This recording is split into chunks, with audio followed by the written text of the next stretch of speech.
The sun had just begun to rise when Ella zipped up her jacket and stepped out of the house.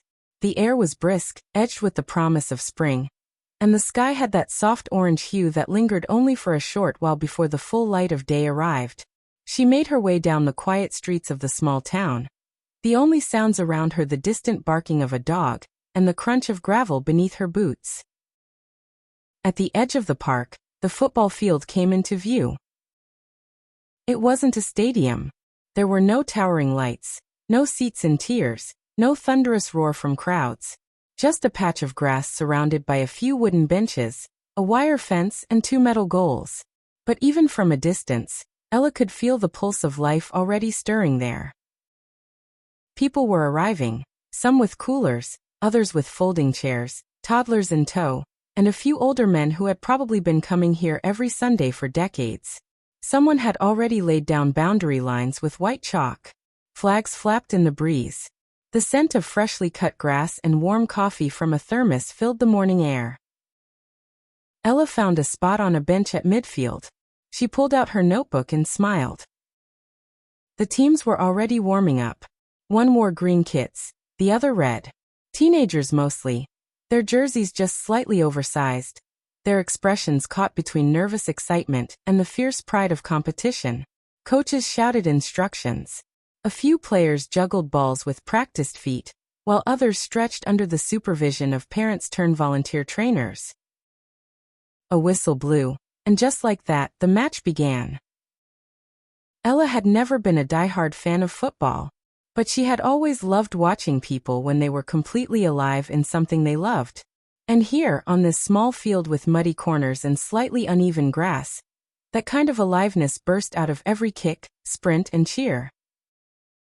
The red team scored first, an elegant shot from the left wing that curved past the keeper and into the net. The crowd erupted, clapping and shouting. The green team huddled for a moment, regrouped, and came back with determination etched into their faces. The game ebbed and flowed. Every pass, every interception, every tumble on the ground drew a reaction from the spectators. Parents stood with hands over their mouths. Siblings chased each other behind the benches. A group of older boys kicked a ball on the sideline, mimicking the moves on the pitch. Ella noticed a player from the green team limping slightly. His father, standing beside her, murmured, "He twisted his ankle last week. Said nothing would stop him from playing today." She looked at the boy's face, focused, defiant, glowing with the kind of fire you can't teach. Halftime came. The teams drank water, their jerseys damp with effort. A volunteer handed out slices of orange. Someone turned on a small speaker, and music floated over the field. The sun had climbed higher now, warming the backs of the benches. Ella took a few notes. This field is not measured in meters but in heartbeats. And it doesn't matter who's winning. The real victory is that they showed up, that they played, that they cared. The second half began with renewed energy. The green team equalized with a low shot that deflected off a defender's boot. The players roared. The crowd was louder now, fully invested. Every throw-in mattered. Every corner kick held its breath. A collision happened near midfield. 2 players went down. Silence fell. Then movement. One reached out a hand to help the other up. They clapped each other on the back, and the game resumed. Respect ran deeper here than rivalry. Ella watched not just the players, but the world around them. A mother calming her baby with a lullaby barely louder than the breeze.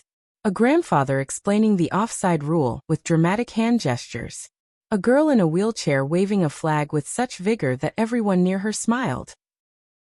When the final whistle blew, the score was 2-2, but no one seemed disappointed. Hands were shaken. High fives exchanged. The coach of the green team lifted his arms and shouted, "That's how we play the game." As people began to pack up, Ella lingered. She walked onto the field and stood in the center circle, now empty. The grass was torn in patches. Cleat marks crisscrossed the mud. But to her it looked like art. It looked like life. She wrote, "The field is quiet now, but it remembers every sprint, every goal, every fall and rise. It holds the echo of names shouted with pride, and the rhythm of footsteps chasing joy. She stayed until the players had gone, until the sun leaned low in the sky. Then she walked home, heart full, not of the match, but of what it meant. What it always meant. Showing up. Playing fully. Leaving something behind, not on the scoreboard, but in the dirt, in the air, in the memory of those who watched. And later, as she set her notebook beside her bed, she whispered to herself, "Today, I watched people play like it mattered. Because it did." And in the soft light of evening, the field behind her slept, waiting for next week, and the stories it would hold again.